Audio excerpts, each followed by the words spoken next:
Okay, welcome everyone. Thank you for coming for this special follow-up Veterans Day event. This is a special presentation by Berkeley Law, Veterans Law Practicum students on Native service members and veterans' rights. A very quick logistical note for folks on Zoom. We have a bunch of people in person, but for those joining us remotely, we recommend to maximize your viewing experience that you view tonight's presentation using the side-by-side speaker mode under the view option on the right of your Zoom. That will make it very visually appealing. You'll be able to see the PowerPoint and the amazing students. So side-by-side speaker mode, under view, up to you, but we highly recommend it.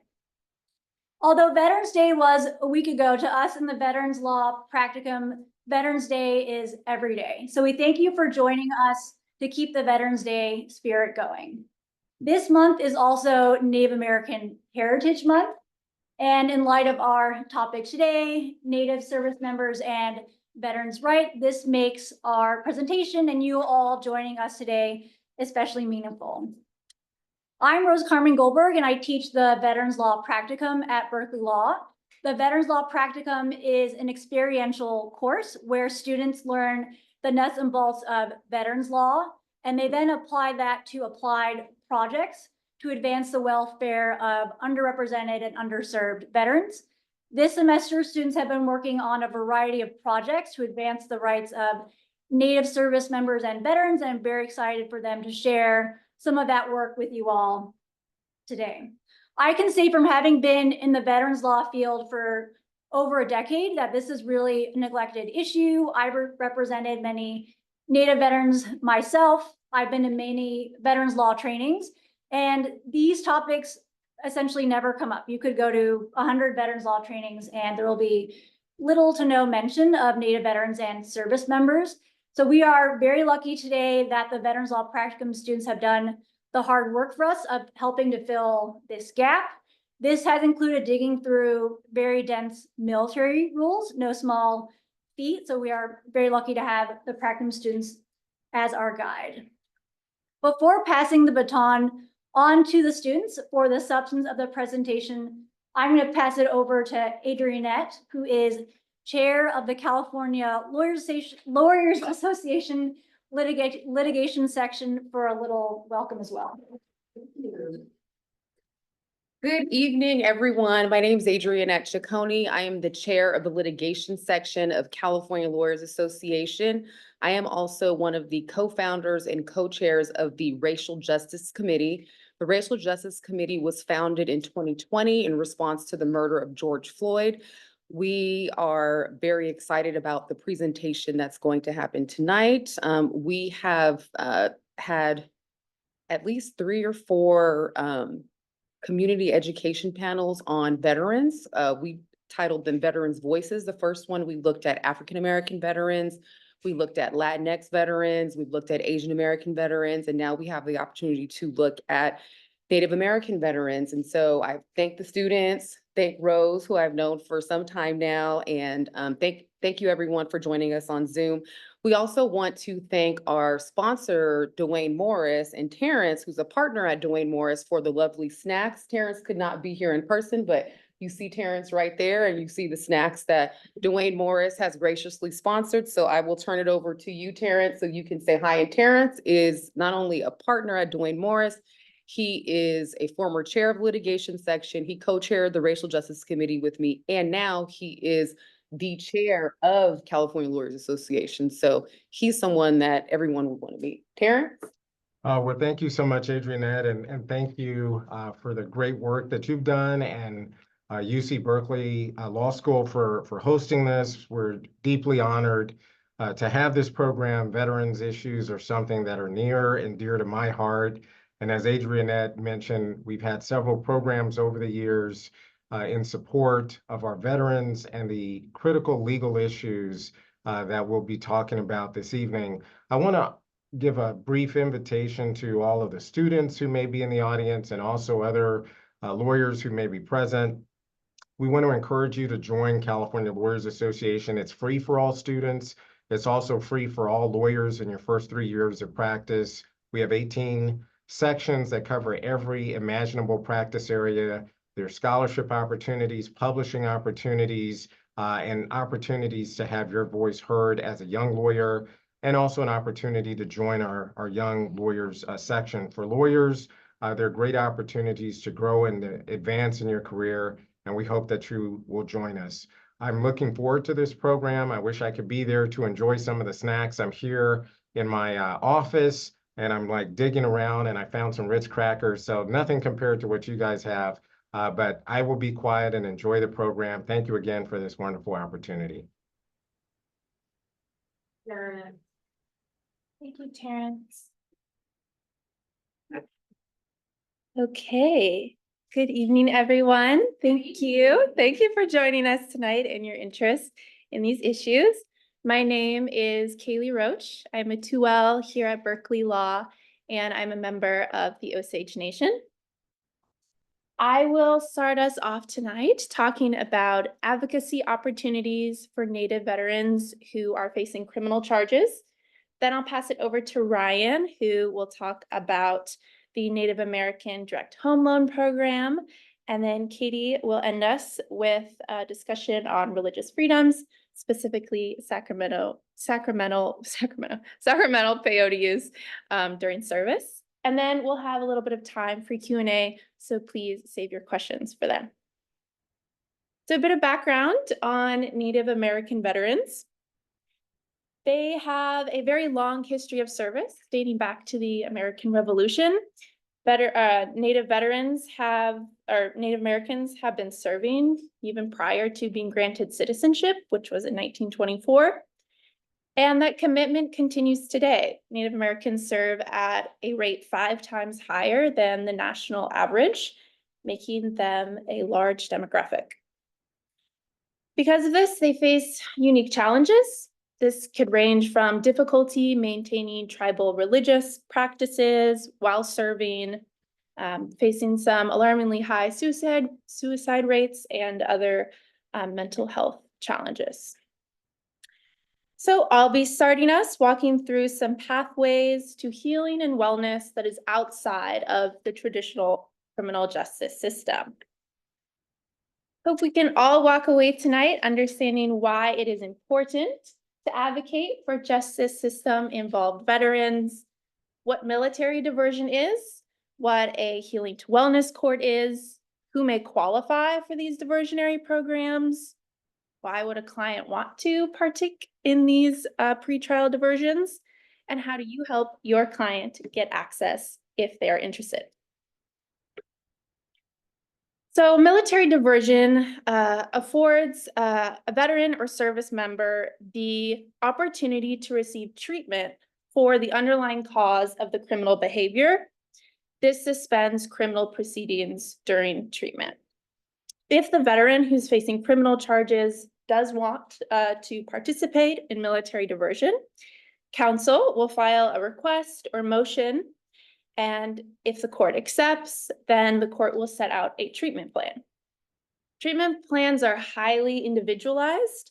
The goal of them is to reduce the risk of recidivism, and that happens by addressing the participant's specific needs. The treatment plan will set clear and explicit goals and ways to measure progress throughout. It might include components like frequent mental health therapy, an outpatient program, attending peer support group meetings like AA, taking on a leadership role within those groups, random alcohol and drug testing, as well as periodic written progress reports from care or treatment providers are very common components. The veteran may attend life skills classes. They may need to develop and maintain a financial plan.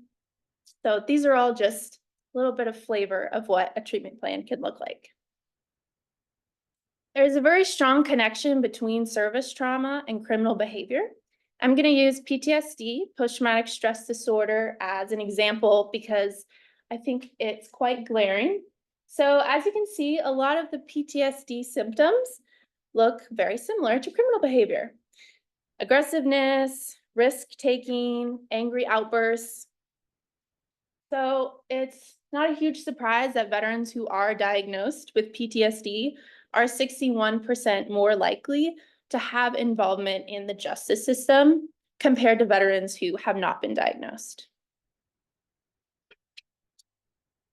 Among veterans who are dealing with a substance use disorder, 80% of them have an alcohol use disorder and 27% have an illegal drugs disorder.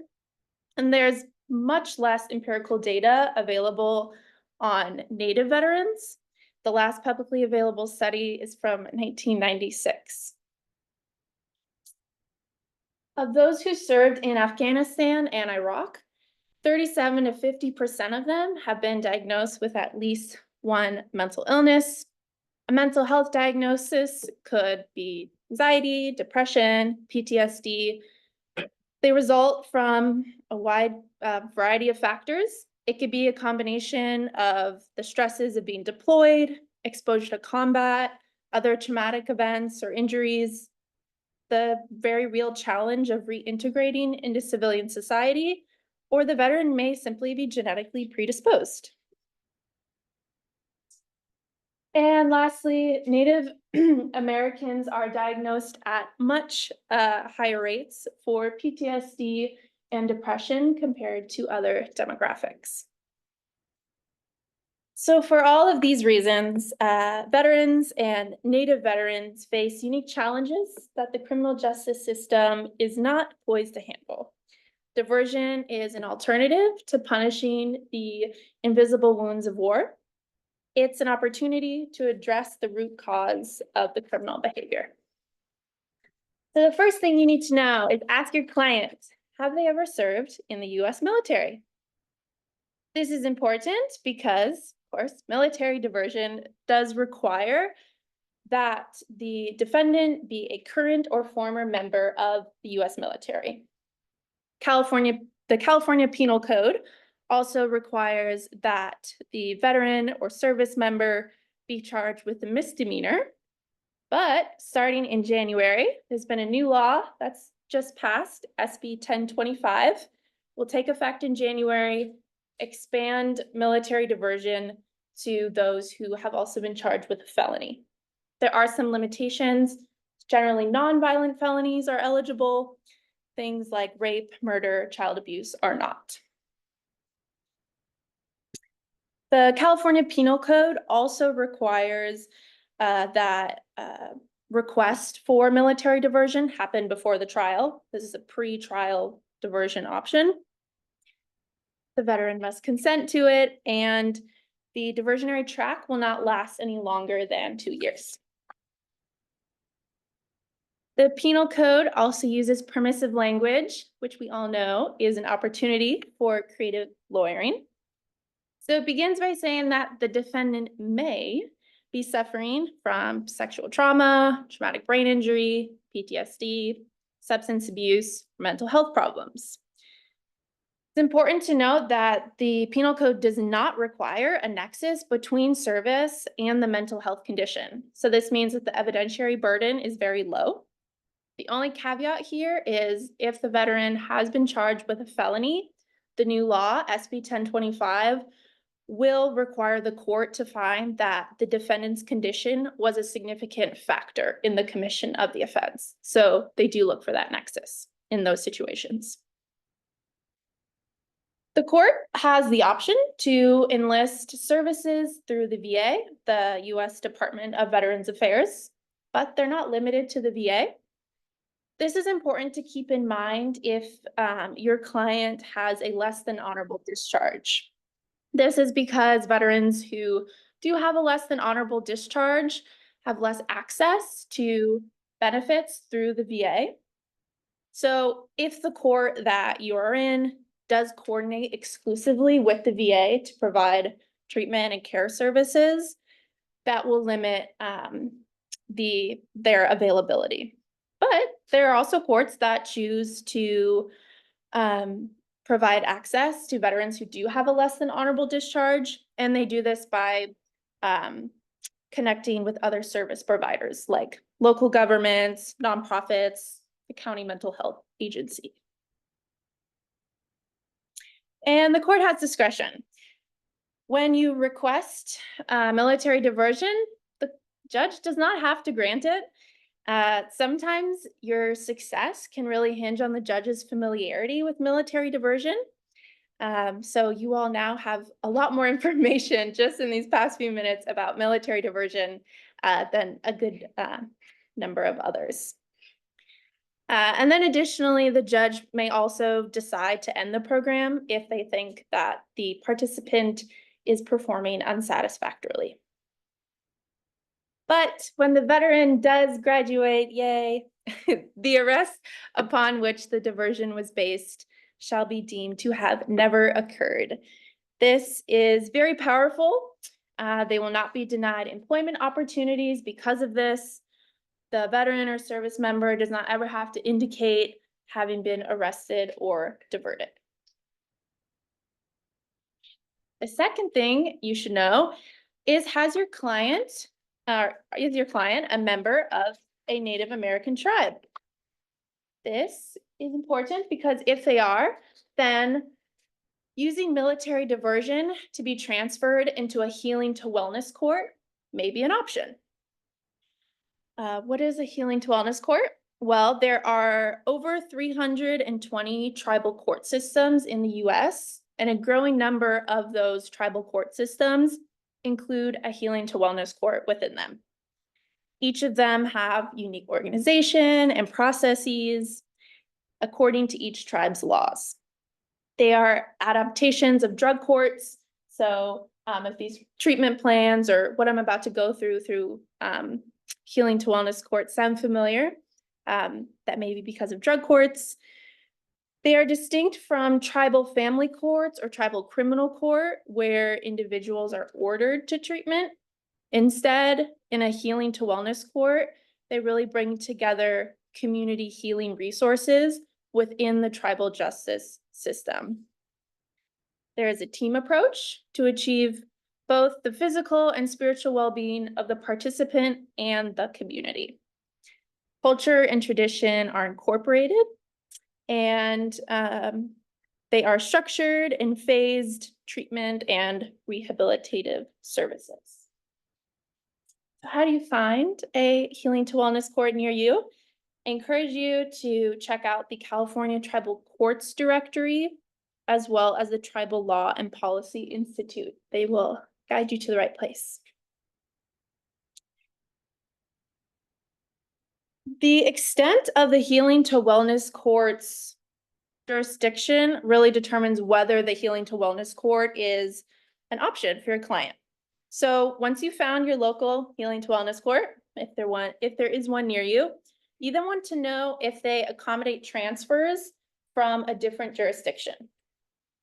So, for example, let's say the veteran is facing a charge in state court and the healing to wellness court does not accommodate transfers, then the veteran will need to stay within the state court system.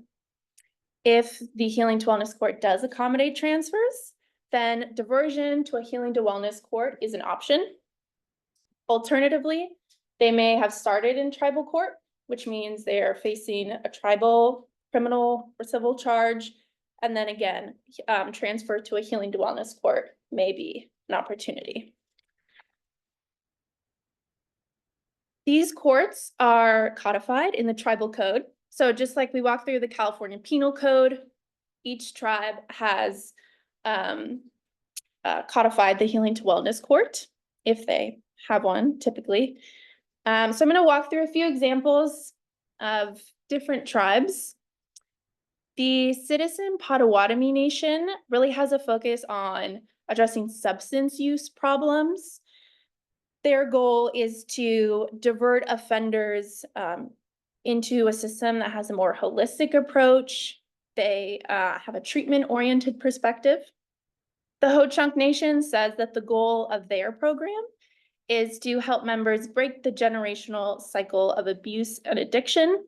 They prioritize public safety and recovery in both participants and the community, while still holding the offended accountable. Who is eligible for a healing to wellness court? Well, it depends on the tribe and the Healing to Wellness Court. So for the citizen Potawatomi Nation, the defendant may need to be a tribal member, or again, we've got some permissive language, maybe just a Native American. And again, they're focused on substance use problems. This court wants to see a connection between the participant's condition and the offense. And this court also requires screening and clinical assessment in order for the defendant to be accepted into the program. The Hoopa Valley tribe has a bit different of an approach. Instead, their code just states who is not eligible. So if you do not have an alcohol or drug use problem, or you will not benefit from these educational and therapeutic services, then the Healing to Wellness Court is not for you. These courts also, just like military diversion, there's a treatment plan set out for the participant. Tribal codes will typically set out a list of minimum expectations for the treatment plan. The Hoopa Valley tribe seeks to find a combination between educational and therapeutic activities. This could be education, counseling, relapse prevention, participation in traditional activities, elder or peer mentoring. The citizen Potawatomi Nation looks a bit similar. They may also add financial support, limiting contact with others or certain places, observing curfews. And then the Ho-Chunk Nation takes a bit more generalist language. They state substance abuse treatment services, treatment referrals, vocational opportunities. And within a Healing to Wellness Court, depending on the code, a participant may be terminated from the program if they have committed a violent crime during it, they have abandoned the wellness court program, or maybe there's evidence of threatening or abusive behavior. If this is the situation, they might be sent back to their court of origin. So that might be the state court or the tribal court, depending on their charge. Some tribes allow an opportunity for the participant to defend themselves before they are formally removed from the program. They can also graduate. So the Puyallup tribe, once the participant graduates, they dismiss all charges, records are expunged. The Ho-Chunk Nation at a tribal social event has formal recognition and praise. The Hoopa Valley tribe, the Healing to Wellness Court more formally will order successful completion. So, a recap. How do you help your client get access to military diversion or a Healing to Wellness Court? Remember to ask if your client has ever served in the U.S. military or if they are a member of a Native American tribe. If they have served or they are currently serving in the U.S. military and facing criminal charges, military diversion may be an option. If they are a member of a Native American tribe, then a Healing to Wellness Court may be an option. You can be a Native veteran in the Healing to Wellness Court, or if your client is Native but not a veteran, a Healing to Wellness Court is still an option. And most importantly, are they interested? As you can see, these treatment plans are a bit intensive, so it's good to know if this is something that your client is interested in, and they have the desire to really address the root cause of the criminal behavior. All right, thank you. I'll turn it over to Ryan.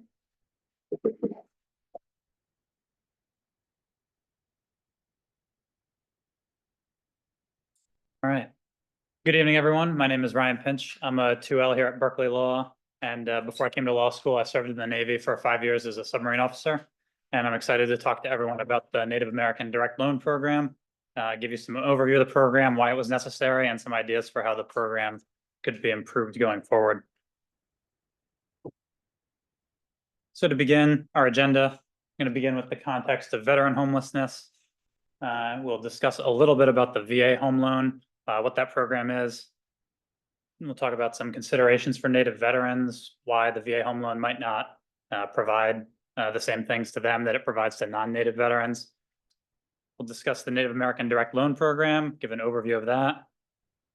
We'll find that it does have some shortcomings. We'll talk about the shortcomings and what might be the root causes for those. And then we'll talk about some potential improvements for the program going forward. All right, so to begin, we'll talk about the problem of veteran homelessness. Obviously, the language around the unhoused has changed in recent years, but the relevant government agencies that track veteran homelessness still use the term homelessness. So that's what all these statistics use. Approximately 7% of the adult population are veterans, but about 13% the adult homeless population are veterans. So as you can see, veterans are significantly overrepresented in homelessness. Department of Housing and Urban Development estimates just over 40,000 veterans are homeless on any given night. So that number does represent a 50% decrease since 2010. So a lot of the programs that HUD has been implementing in a coordination with the VA, for example, HUD-VASH, that's one of the programs that they work with the VA on. They have had an impact. Veteran homelessness has gone down, but 40,000 is obviously still unacceptably high. So when you add in Native American communities, communities that are also overrepresented in the homeless population, are about 10% of the homeless and about 2 to 3% of the American population. That 2 to 3% number is the subject of some recent changes and some debate. The census changed the way it counts Native Americans recently. So that's a relatively new statistic, and there's not adequate statistics on homelessness among Native American veterans. But I think it's a safe assumption that if veterans are overrepresented in the homeless population and Native Americans are overrepresented in the homeless population, then there's likely room for improvement among Native veterans. All right, so to begin, I'll give a brief overview of the VA home loan program. So as an aside, I benefited from the VA home loan program. It was an excellent opportunity, and as someone in my 20s, to be able to buy a home with the assistance of the VA. It was probably life-changing for me. It's a big reason to why I was able to come to law school and be in front of you today. So it's an important program to me. So I obviously want to extend the same benefits to as many people as possible. So some of those benefits include no down payment. Obviously, if you're a young veteran trying to buy a home, no down payment is very important to that. It often allows the veteran to get a lower interest rate. Does not require private mortgage insurance. Obviously, if you can save a few $100s in private mortgage insurance, it really increases your purchasing power. The amount of mortgage you can afford if you're not paying for PMI in addition to your principal and your interest. It often leads to fewer closing costs. There is one caveat to that, the VA funding fee that I'll discuss a little bit in a minute. There's not a fee for early payoff, which can be huge if you're trying to pay the loan off early and get out from under that 30-year mortgage earlier. The VA ensures that you won't be penalized for that. An additional requirement for the VA home loan program is it's only available to veterans with an honorable or general discharge. So if you have a discharge type of other than honorable, dishonorable, that program is not available to you. That would be important in context where someone might have been discharged for a reason that we look back on today and say that was likely unjust. That's why the discharge upgrade process, that's not the subject of today's presentation or my presentation, is so important. And then additionally, in the VA home loan scheme, the lenders involved are private companies. So the VA basically mediates between the veteran and a private lender to ensure that home loan is available to the veteran. That is where the VA funding fee kind of comes in, because the VA funding fee is the pot of money that the VA would use to basically insure your loan if you were to default. All right, so moving on to the Native American Direct Loan Program, I'll provide a brief primer on trust land because it's essential to understanding why the VA home loan might not work in the Native American context. Trust land, it's land held in trust by the federal government for the benefit of Native American tribes. It's often referred to as reservation land, but those two terms are not identical, and I won't necessarily get into that here. Just know that they're often used interchangeably, but they're not technically the same. Trust land is very important to Native communities. It has unique legal status that leads to problems with when applying for loans on that land. Trust land, over 56 million acres of land in the United States are held in trust, and it cannot be alienated or encumbered, can't be sold, gifted, or leased without permission from the Secretary of the Interior. So the Native American Direct Loan Program was created in 1992 in response to the traditional VA home loan being unavailable on trust land. Again, that goes back to the loan being between private lenders and the veteran, and a private lender won't give a loan to a home they can't foreclose on. They won't do that. So this great program that the VA created was effectively unavailable to Native veterans that wanted to live on trust land. Wanting to live on trust land, you might ask, why does a Native veteran want to live on trust land? There's a myriad of reasons why they might want to. Obviously, if they grew up there, they want to be close to their community, close to their family. Often, if a veteran has combat experience, they have some kind of combat trauma, PTSD, going back to a familiar community. And specifically, a lot of Native American communities have traditional practices that are more effective at dealing with PTSD and combat-related trauma than some of the techniques the VA uses. So that's a very compelling reason why veterans might want to return and build a home on trust land. Additionally, a lot of Bureau of Indian Affairs programs are available on trust land. So if they want to take advantage of those programs that they're entitled to, it's important to live on trust land to be able to access that. And as I mentioned, the Native American Direct Loan Program, it directs the VA Secretary to provide direct loans to eligible Native American veterans. So it's a direct loan from the VA to that veteran. There's no private lender in between. So that's what the program establishes. It does have some eligibility requirements. The tribe must be federally recognized. That is, it's a very complex process that I won't get into in adequate detail here, but it can be administrative or legislative.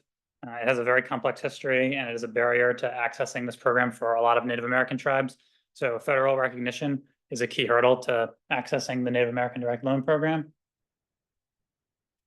There needs to be a memorandum of understanding, or an MOU, between the tribe and the VA that basically deals with how the tribe will administer the land in the event that the veteran defaults on the loan. The veteran, again, has to have an honorable or general discharge, or they could be a Native spouse of an eligible veteran.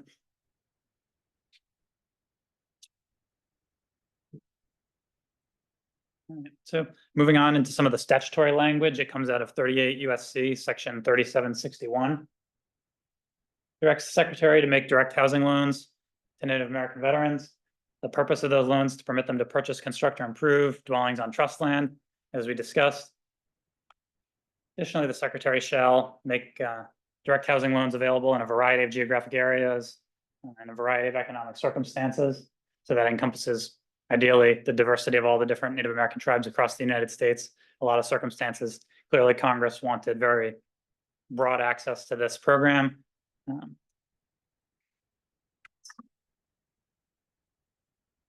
Additionally, section 3762 directs the Secretary to consult with tribal organizations and carry out an outreach program. So there's a statutory requirement that the VA conducts outreach with these Native American communities. So as you can see there, the outreach program it's not optional. It's mandatory language in the statute, and it's required. And then for further information, the rest of the statute is sections 3761 to 3765 of 38 USC. All right, so getting into some of the nuts and bolts application of the Native American Direct Loan Program, the eligible Native veteran that want to buy a home on trust land, the loan is issued directly by the VA, and then the tribe is basically required to act as a trustee of the land to the VA in the event that the veteran defaults on the loan, and then they would have to resell that land and make the VA whole because the VA laid out the money for the veteran to buy the home. So that definitely could pose a barrier to a lot of Native American tribes. If the tribe knows that they'd be on the hook for that loan if the veteran defaults, they might be very selective in who they support through this arduous process. And it might be just a barrier to the tribe signing a memorandum of understanding with the VA in the first place if they don't want to be in the position of having to guarantee these loans for their members. And then an additional statutory requirement, the VA Secretary must report to Congress annually on the program and conduct outreach to the tribes. So you can see on the slide, this is a PDF from the Native American Direct Loan Program website. It has a lot of information for how the Native veteran needs to apply for the program. It lays out some of the eligibility requirements I discussed in the last slide. It also has a link for the veteran to check and see if their tribe has a memorandum of understanding. So that's very important for the individual veteran. There's not a lot of information on this example for information for the tribes that might want to make this benefit available to their members.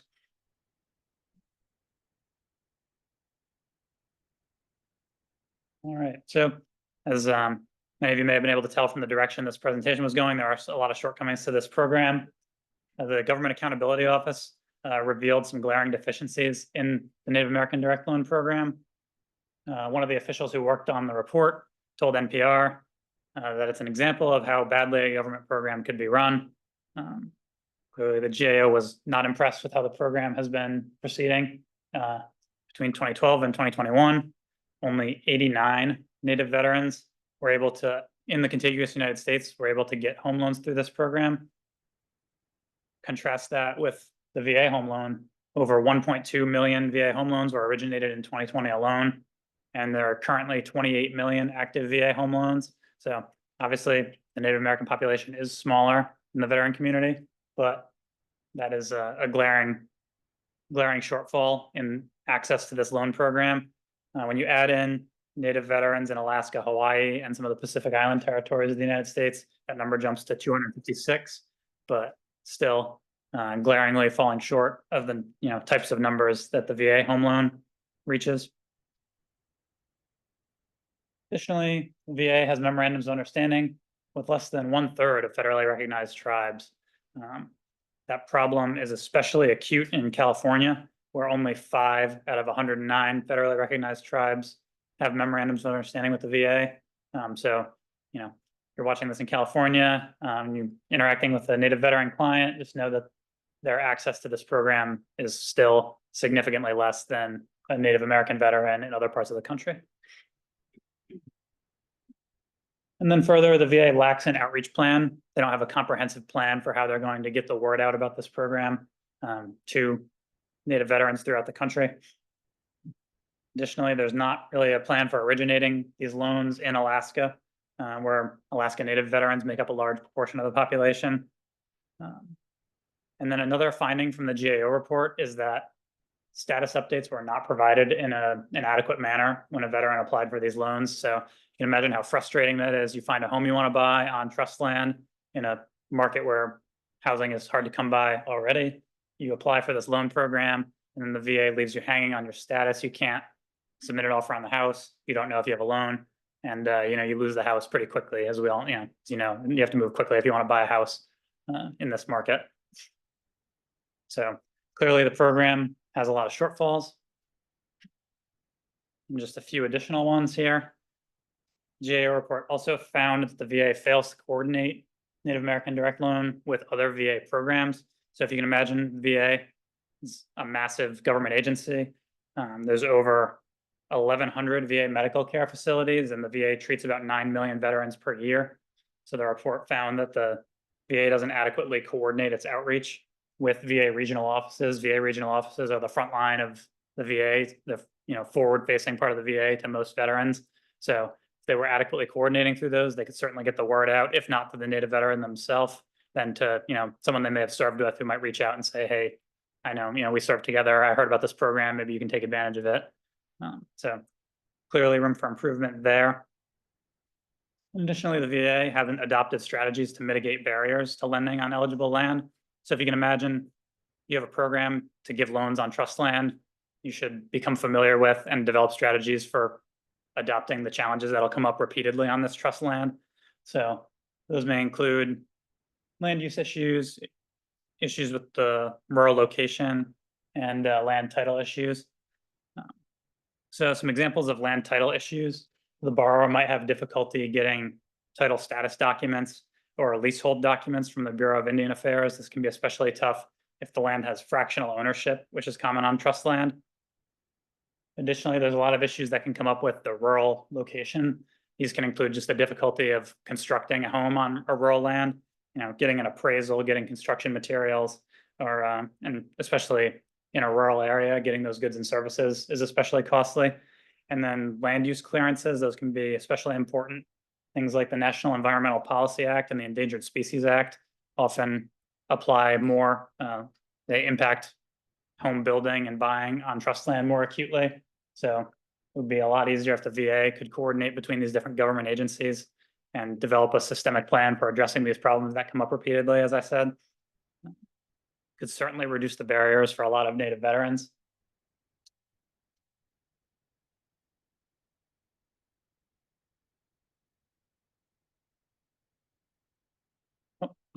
But it's not all bleak. So the bipartisan Native American Direct Loan Improvement Act of 2023 was introduced in the Senate.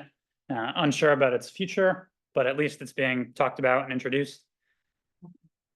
Would expand the Native American Direct Loan. So eligible Native veterans could use it to refinance. When you think about that, could be very impactful in retroactively helping veterans who were unable to take advantage of this program. Say a veteran tried to use the Native American Direct Loan, got fed up with waiting, went and got a loan from a community financial institution, and then is using that loan, living in the home. They can refinance, and then at least they can, better late than never, take advantage of the Native American Direct Loan Program. Would also more specifically require effective outreach by the VA, so that would remedy the outreach shortcoming. And then it could allow the VA to loan money to community financial institutions in these Native American communities, who could then loan money to qualified Native veterans. That would make the program a little more analogous to the VA home loan program that I used. It kind of takes the VA a little bit more out of the equation and lets them deal with the institution in their community that might be more familiar with the challenges of buying a home on trust land. So would definitely solve the two biggest problems with outreach and program administration, and it would improve access to the program. So keep our fingers crossed that maybe some people in Congress can get this across the finish line and improve the Native American Direct Loan Program for our Native veterans. All right. Caity.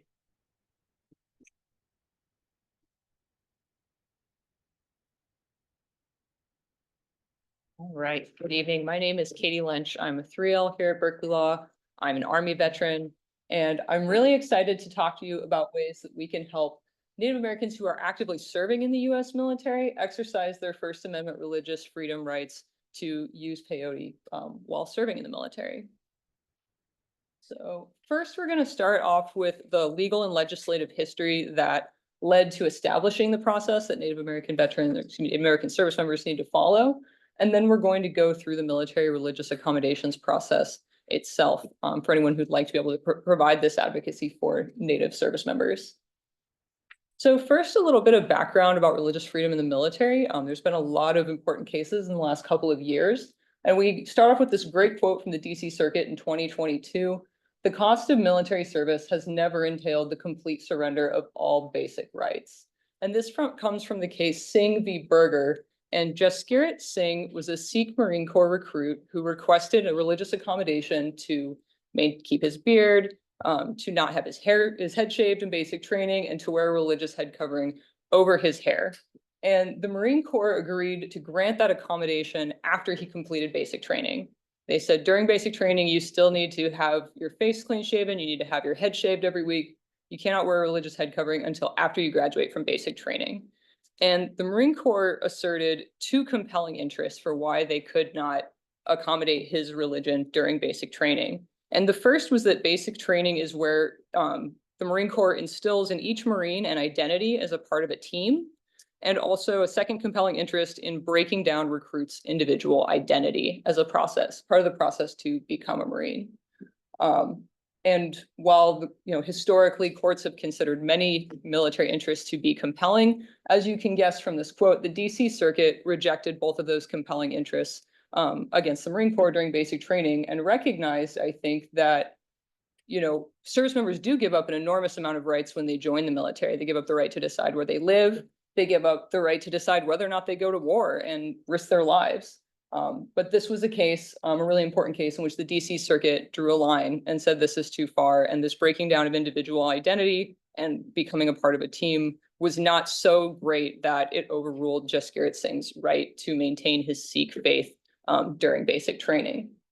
And so there's 5 general types of military religious accommodations. Jaskirat Singh's would be the wear and appearance of the uniform and personal appearance and grooming standards accommodations. Another example of, for example, a medical accommodation such as immunizations would be the COVID-19 vaccine exemptions in US Navy SEALs 1 through 26 v. Joe Biden, which was in the Fifth Circuit in 2022. So there's a lot going on in recent years with religious freedom in the military in general. And so that's kind of where we're coming from on the military end. And now we're going to go into the background on peyote. And so there it is in the photo. This is a small spineless cactus that grows naturally in a fairly limited range of the US Southwest as well as in Mexico. And it has been a part of indigenous religious practices for thousands of years. Despite that, it is also classified under Schedule 1 of the Controlled Substances Act. And so there's this tension between the controlled substances laws that ban the possession or use of peyote and the Native American Church in particular, which regards peyote as a sacrament and uses it in religious ceremonies, including those that honor Native American church members serving in the US military. And so this tension really came to a head in the famous First Amendment case, Employment Division versus Smith, that you may have heard of.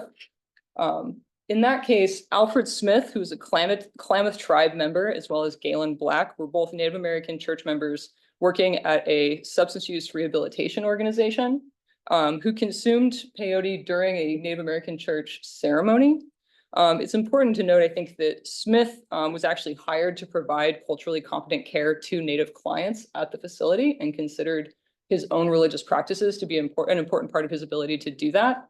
And despite this, the sincerity of this practice for them, they were terminated for their religious use of peyote at this ceremony. Not only that, but after they were fired, the state of Oregon denied them unemployment benefits because they had been fired for peyote use, and because peyote possession is illegal, therefore termination for its use was considered workplace misconduct. And Oregon did not grant unemployment benefits for termination for workplace misconduct. The US Supreme Court granted cert on the question of whether the free exercise clause of the First Amendment allows states to prohibit religious practices such as peyote consumption. So can they ban this even if it conflicts with someone's religious right to do so?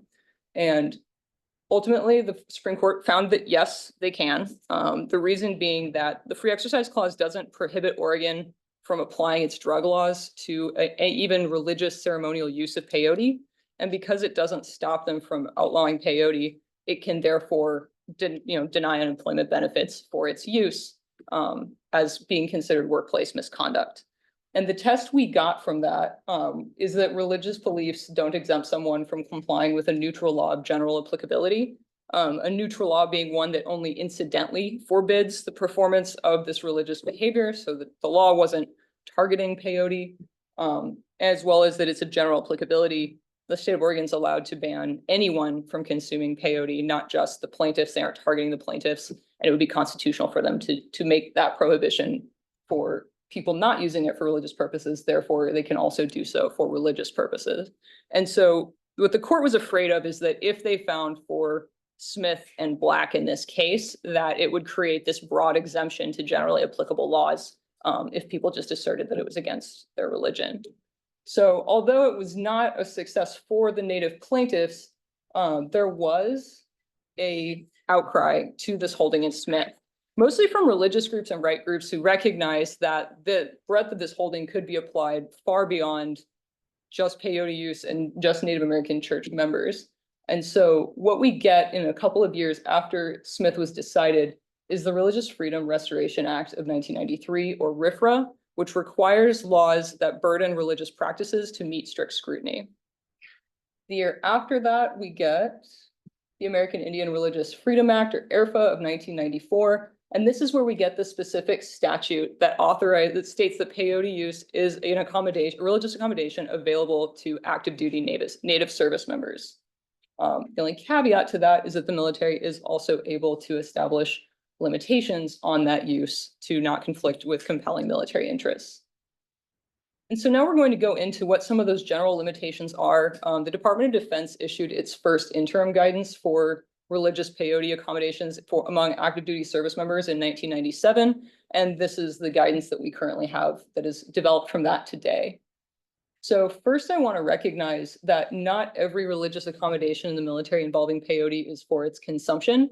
It can also be requested to be worn in a non-consumable amulet form, which would be more subject to like religious grooming and apparel standards in the military. The next, we get 3 different rules about the timing of its use. The first is that service members can be required to notify their chain of command before they're going to participate in a peyote ceremony. They need to notify commanders after they've returned from participating in this practice, and they cannot have participated in this practice within 24 hours of scheduled military duty. And finally, important to note, the Department of Defense at the highest level has said that no service member in the nuclear weapons personnel program, which are primarily in the Air Force and Navy, that this accommodation is simply not available to them. But these are not the only jobs that would potentially not be able to get this accommodation. And so, as we'll see going through the process, these accommodations requests are handled by the military on a very specific case-by-case basis. And so it's very possible for 2 service members from the same tribe requesting to participate in a peyote ceremony or practice in exactly the same way, could be stationed at exactly the same base, and one could be approved and one could be denied just because they have 2 different jobs. And we're going to get into some of the reasons why that is. And so the religious accommodations process that the military uses is best understood as essentially a burden shifting exercise. The burden is first on the service member to establish that what they are requesting to do, the way they are requesting to use peyote, is a sincerely held religious belief. And if the service member successfully establishes that what they are requesting to do is a sincerely held religious belief, the burden shifts to the government, who should then grant the request unless they have a compelling interest for not doing so. And so first, as we can tell, the burden begins on the service member when they submit that initial request. And so this is where the service member wants to put their best foot forward. And one way to do that is through a personal statement describing exactly what their ceremonial use of peyote looks like, as well as what it means to them, how long this has been a practice of theirs. Longevity is not necessarily required. People are allowed to want to reclaim beliefs after they've joined the military, even if they haven't practiced for a while. But if they have a significant history with this practice, it's certainly relevant. Similarly, they can get letters of support from their family talking about this practice in the service member's life and their family life, what it would mean to them. Same thing with tribal or other religious leaders talking about, again, the service members' history with this practice, the tribe's history with this practice, to really establish just the significance this plays in the service members' freedom of religion and in their culture and life. So then, after they submit that initial request with any supporting documentation that they've gathered, the military has to schedule them an appointment with the chaplain to conduct an official chaplain's interview. Now, if the Native service member has already gotten the support of military chaplains, that certainly helps, and that can be included in the step 1 materials, but that doesn't negate the requirement to perform this official interview.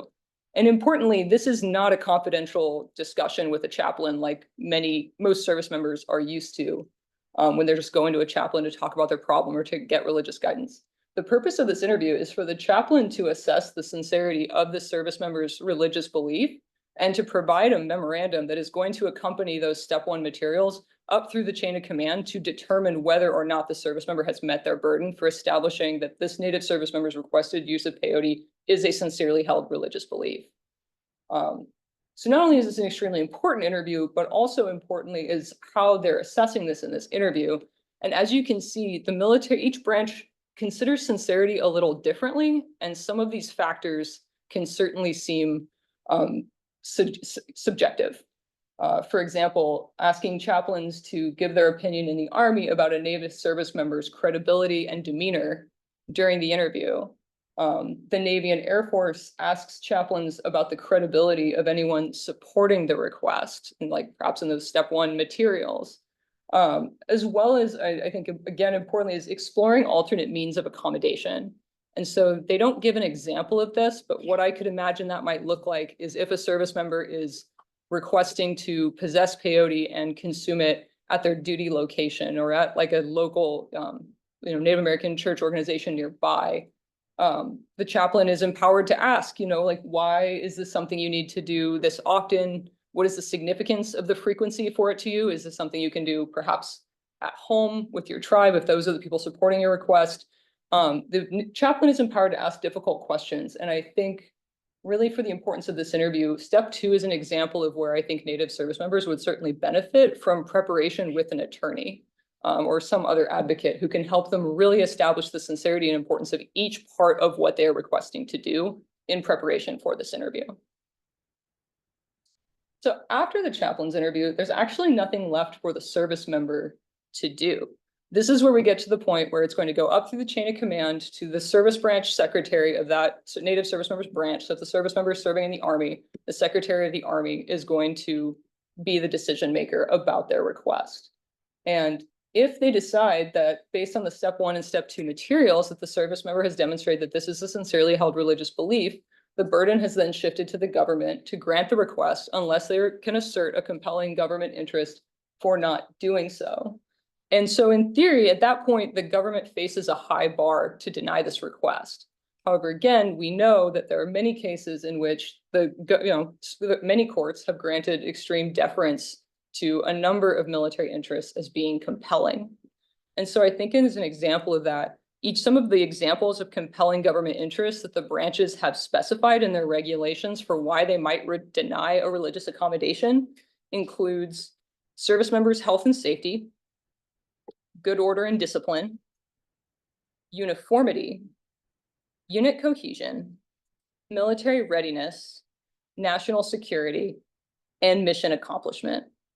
And so, as you can see, these are still very broad interests for compelling government interests. And this is where we get back to how these are handled on a case-by-case basis. And now that case-by-case analysis could be determinative.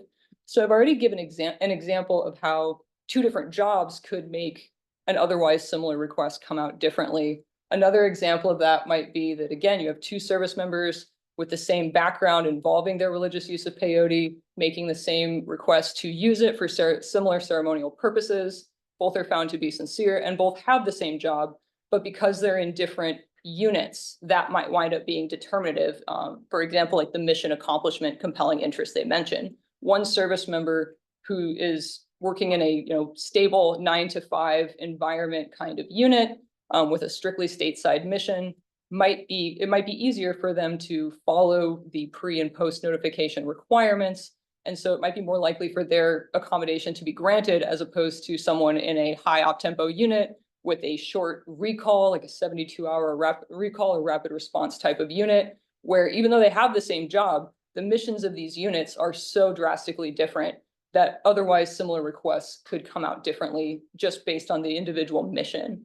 And that's where that compelling government interest of mission accomplishment, for example, comes into play. So once service members get their decision, it's important to understand, especially if they're denied, exactly why. And also, the Army in particular specifies that it will not provide the final packet it reviewed at the Secretary's office without a Freedom of Information Act or FOIA request.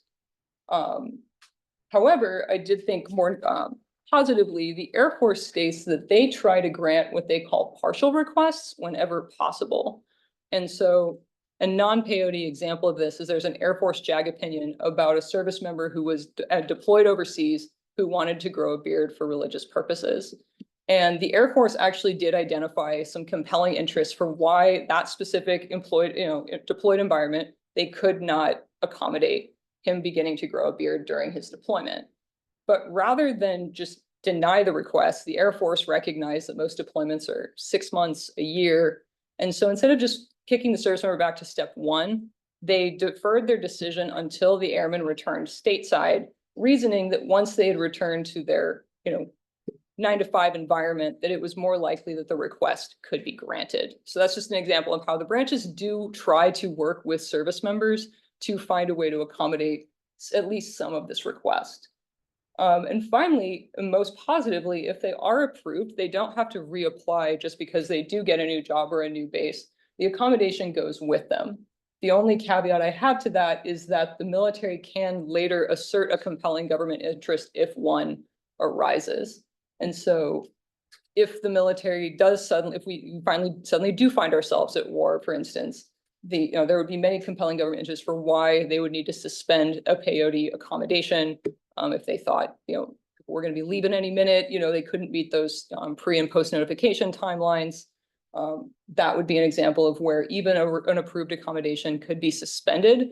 But importantly, once whatever compelling government interest the military is asserting has passed, even if that's a deployment and they're back a year later, once that no longer applies, the accommodation needs to be reinstated. A few other notes, and I have a couple other slides after this, but a few other notes about the specific religious accommodations process. This process also applies to part-time service members in the Guard and Reserve. And I think, and although the Army does say that they will take longer to decide that request if you are in the Guard and Reserve. And finally, I think really importantly, it applies to pre-accession service members. So these are people who are thinking about joining the military, they're working with a recruiter, but they haven't actually completed all the paperwork to join the military and ship off to basic training yet. And so just as Jaskirat Singh in the original case, we had quoted Singh v. Berger, who was a Sikh recruit. He was waiting to decide whether or not he was going to enlist in the Marine Corps based on whether or not they were going to allow him to maintain his grooming standards of his Sikh faith. And so similarly here, Native service members and Native potential recruits can go through this whole process and get an answer from their branch of service before they actually commit to enlisting in the military as well. I have a few other things to go for, but if you're interested in particular about a particular branch and how they handle these, I've kind of given you the basic overview of the process, but each branch does have its own definitions about things like sincerity and compelling government interests. So these are the regulations that I got this information from. And I also want to recognize that, as I mentioned, the Department of Defense didn't even issue its first guidance for how to request a religious accommodation to use peyote until 1997. And so it certainly is possible that there are Native veterans out there who were discharged for a practice that would be protected today. And especially if they received a less than honorable discharge, that does affect their access to VA benefits, including the home loans that Ryan talked about, their eligibility for military treatment corps, like Caillie talked about. And so if you want to help veterans with discharge upgrades, I've linked to Swords to Plowshare's discharge upgrade guide here. It's free and available online. It's used by advocates all over the country, and that's a great place to get more information about the basic steps for the discharge upgrade process. So if you've gone through all this and you're like, great, how can I help? Here are some of the opportunities that I brainstormed as I was going through all these regulations. And so first, you can assist applicants with creating that step one packet to start with our best foot forward in establishing that what they are requesting to do is a sincerely held religious belief by drafting a good personal statement. Alternatively, you could also assist tribes and indigenous organizations like the Native American Church draft the materials for their members, talking about the sincerity of their organization's beliefs that they can then provide when their members are seeking this accommodation. We already talked about how important the chaplain's interview is and how, because of the detail, it might be really valuable for them to be able to prepare for that interview with an attorney. As finally, I think, especially if a service member is denied, helping them file a FOIA request in order to get the documents they need to understand why they were denied is helpful, but especially understanding the military's reason for denial is going to be critical if the service member still wants to get this accommodation approved at some point. So is the military, was it denied because the military does not think that what the service member is requesting to do is a sincerely held religious belief? Or was it denied because the military is asserting a compelling government interest? And so responding to that with a new accommodations request might really turn on why exactly, if it was denied for one or both of those reasons. And as I've already mentioned as well, helping Native veterans discharge less than honorably because of discrimination, apply for a discharge upgrade can really give them access to some life-changing benefits as well. So I want to thank you all for your time and attention during my presentation, everyone else's presentation, and now I'll turn it over to Professor Goldberg. Thank you.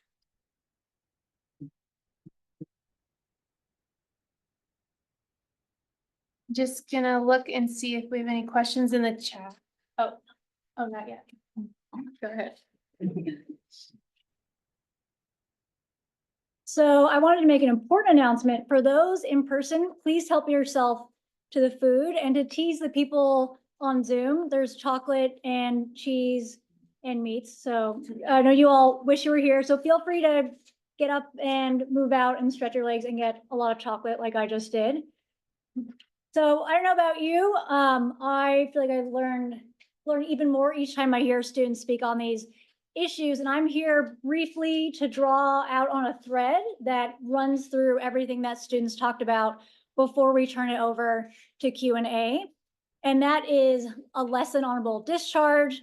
That applies to the information that Caillie shared with you. As you recall, Caillie talked about military diversion and healing to wellness courts.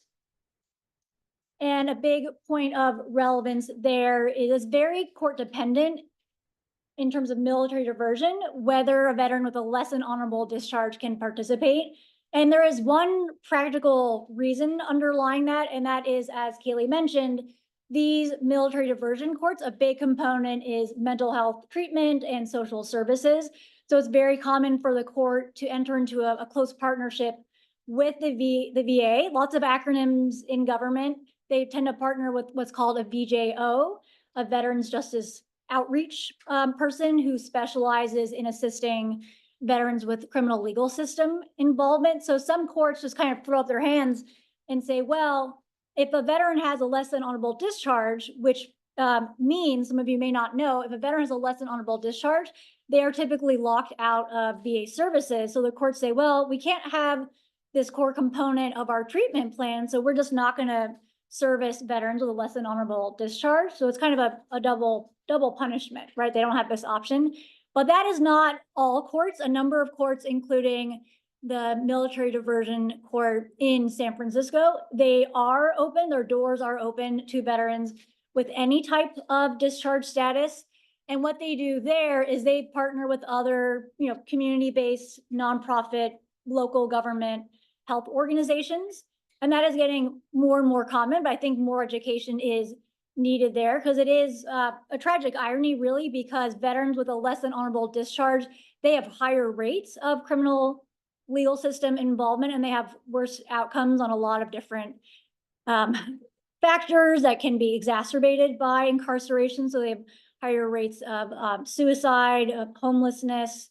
So we are hoping that there can be more education about courts getting creative. And again, the good information that Caillie shared showed that at least in California, the military diversion law is permissive. It says the court can partner with the VA. So it's not at least in California, it's not a required component.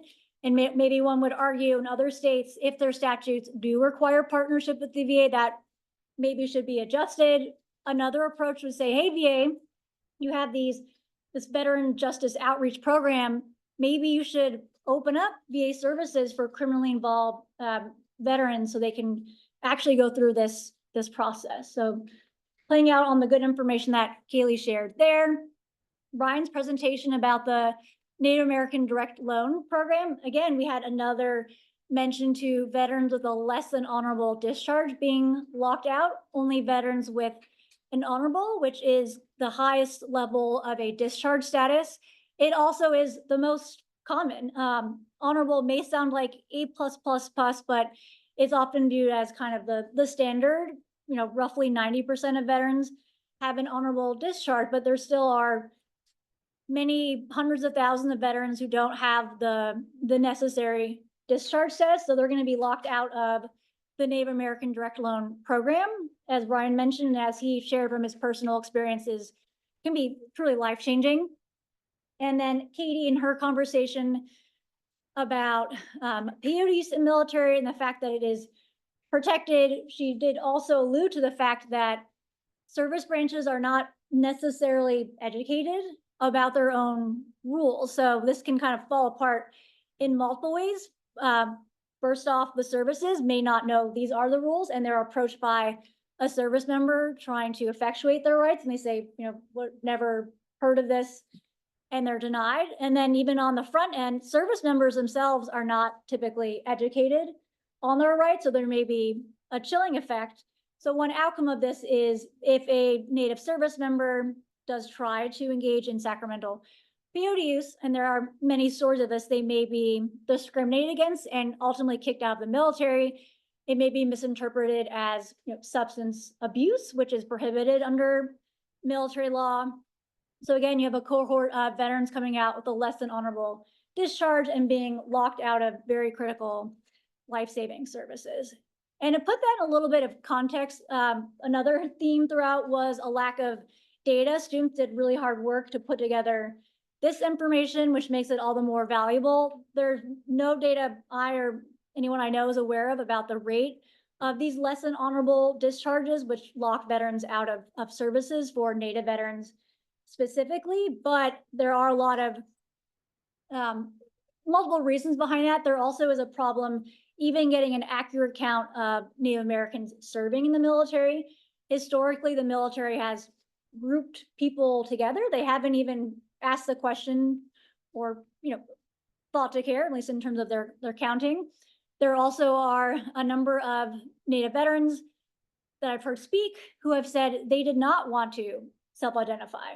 And depending on the era, they may have been in boarding schools where they were very, to put it mildly, very harshly treated, outright physically abused in very dangerous ways for their identity. So there was a generation who came out of the boarding school and said, I'm not going to self-identify because that's going to put me in danger. And then the intergenerational trauma, maybe you're a descendant of someone who was in a boarding school and experienced that severe abuse and was told by their parents, don't share this, you're going to be targeted.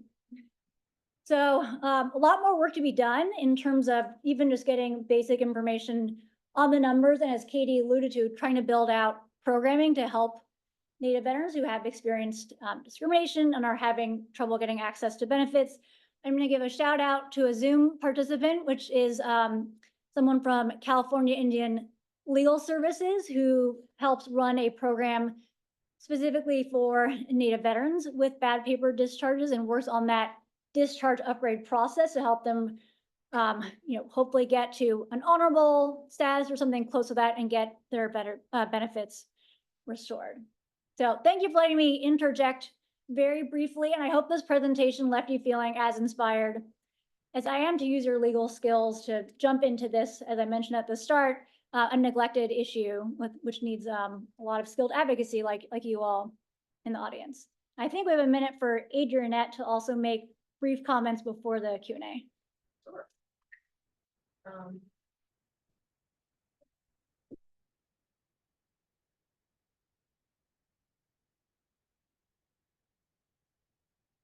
You guys did a fantastic job. My expectations were far exceeded, and I knew that this was going to be really, really great.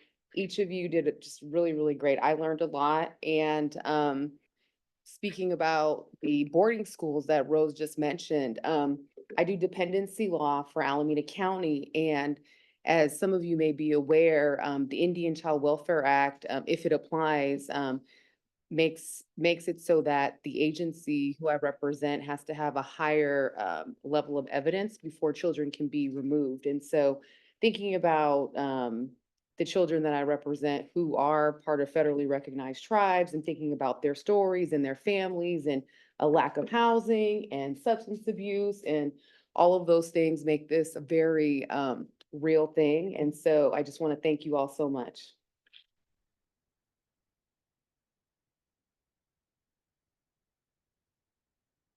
I am going to prioritize in-person questions, but I'm also going to look at the Q&A.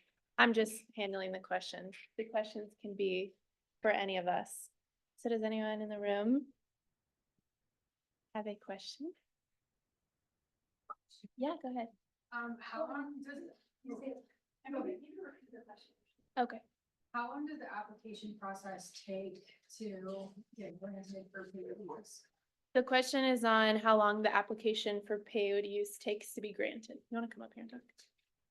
Yes, so it is branch specific. I believe for the Army, it's 30 days. It should be pretty quick from the time the chaplain's, like the packet is complete, and that includes the chaplain's interview. So there's a little bit of more wiggle room as far as like how quickly that chaplain's interview can be scheduled. But it can be, it does not seem like it's intended to be an enormously long lengthy process to get a decision. I believe it's 30 days from the time the packet goes up through the chain of command for the chain of command to make a decision.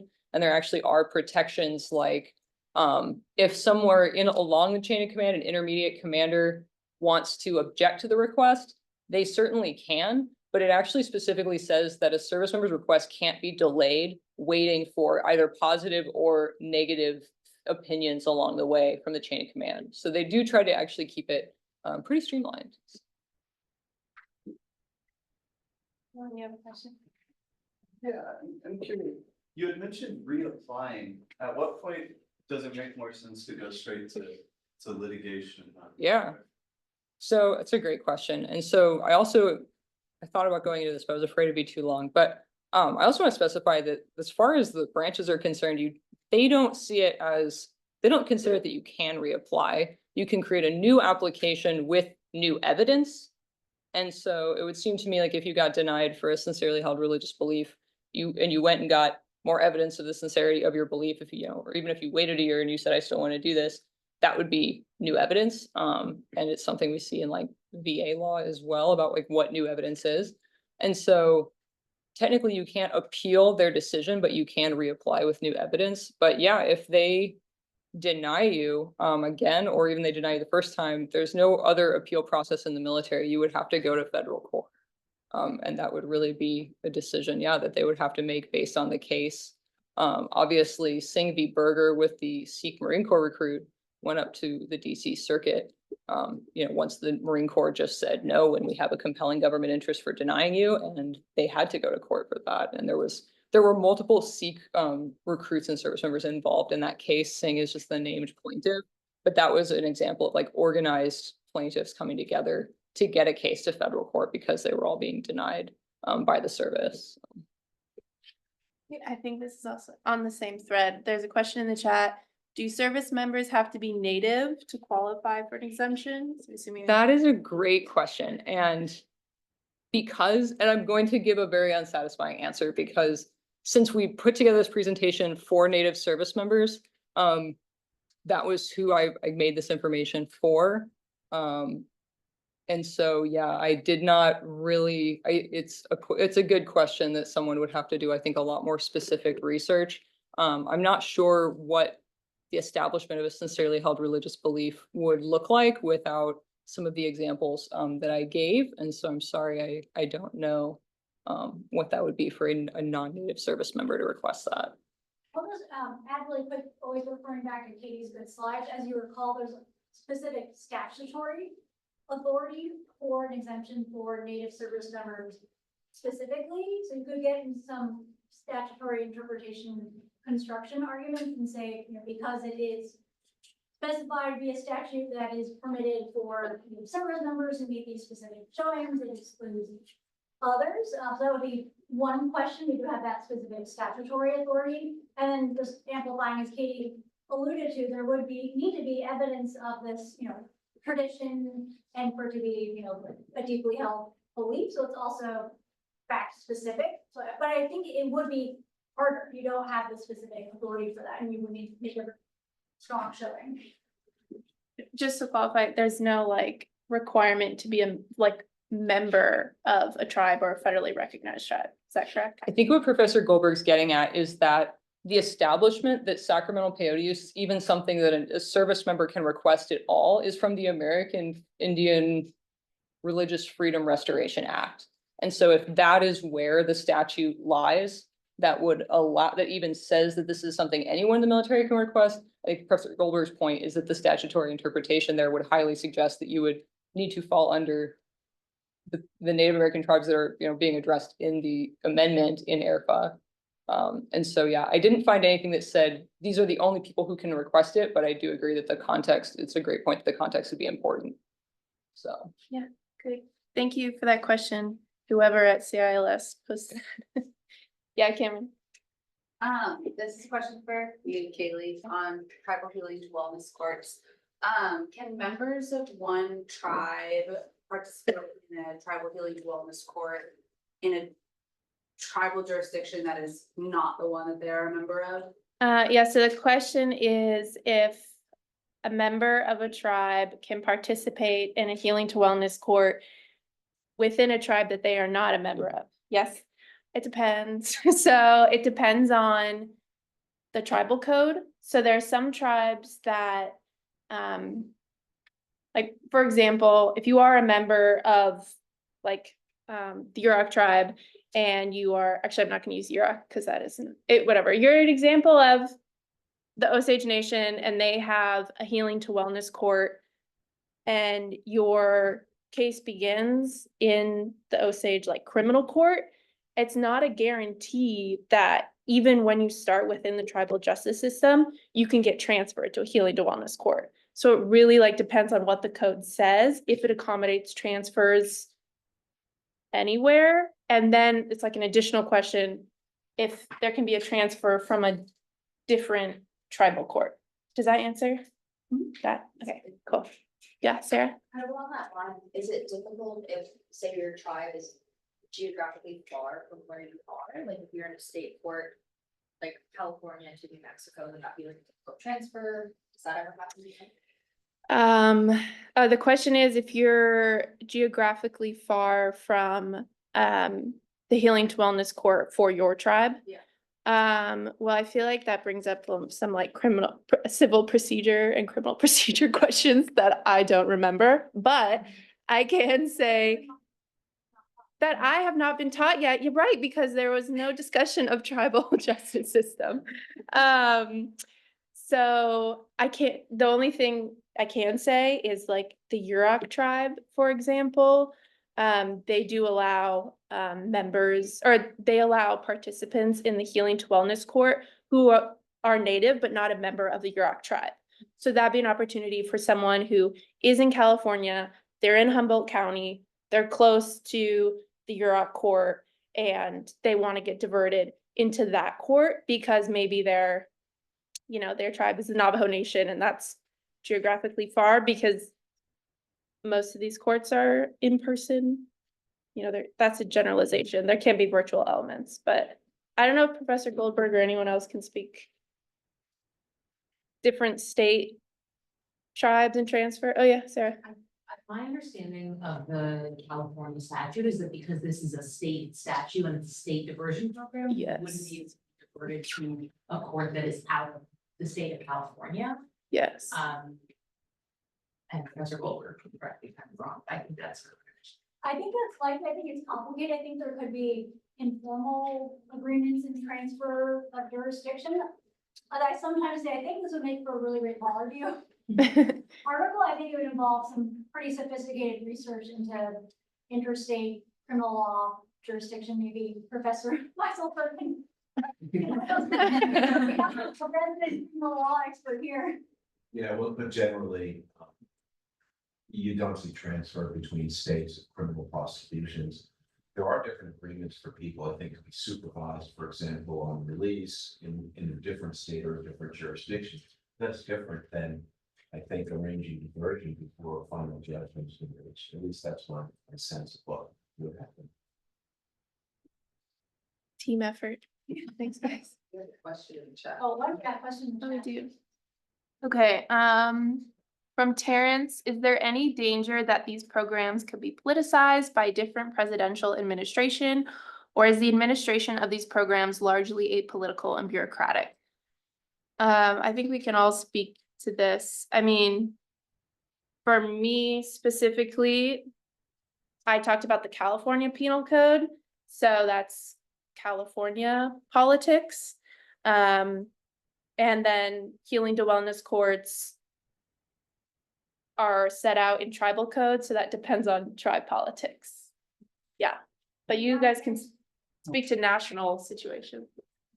So just to speak briefly for the Native American Direct Loan Program, I think it's administered by the VA. So if the new administration wanted to move further toward in the direction of privatizing the VA or downsizing the services the VA provides, then I think they'd, by the language of the statute, I think they'd run into trouble because the statute directs the VA to provide these loans. So I think the chance if the VA gets downsized, they could get worse. If the VA parts of it were privatized, then maybe it would be privatized along the lines of the statute I referenced earlier, where they make a deal with a Native American community financial institution, which might be an improvement. So I think it's hard to say what could happen with a Native American direct loan program, but fingers crossed that maybe that law I discussed earlier can make it through the new Congress. Yeah, and I think with regard to the religious accommodations process, the process I walked through exists for all religious accommodations, not just peyote in the military. I mostly just talked about the peyote specific facts of how that would be handled. And so it would be, and not to mention that, as we discussed, there is a specific statute in air code that establishes that peyote use is a religious accommodation available to Native service members. And so I can't say that it could never, there's no way in which it could ever, it could not be politicized, but the religious accommodation process already exists. We've also seen that, obviously the US Supreme Court has taken a fairly friendly view to religious freedom, such as Kennedy v. Bremerton School District. And so, I guess I can't say that it could never happen, but the nice thing is you mentioned like these are largely bureaucratic processes, is that it's also harder to take just one practice out of a much larger bureaucratic system. And so I guess that's my optimistic hope that it won't be overly politicized. We have a few more minutes if anyone else has a question. Anybody want the last question? Not all at once.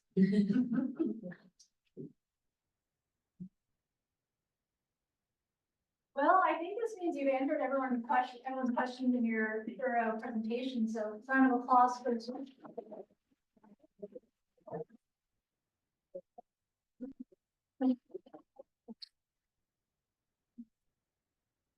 I will hand the Zoom over to you guys. Thank you.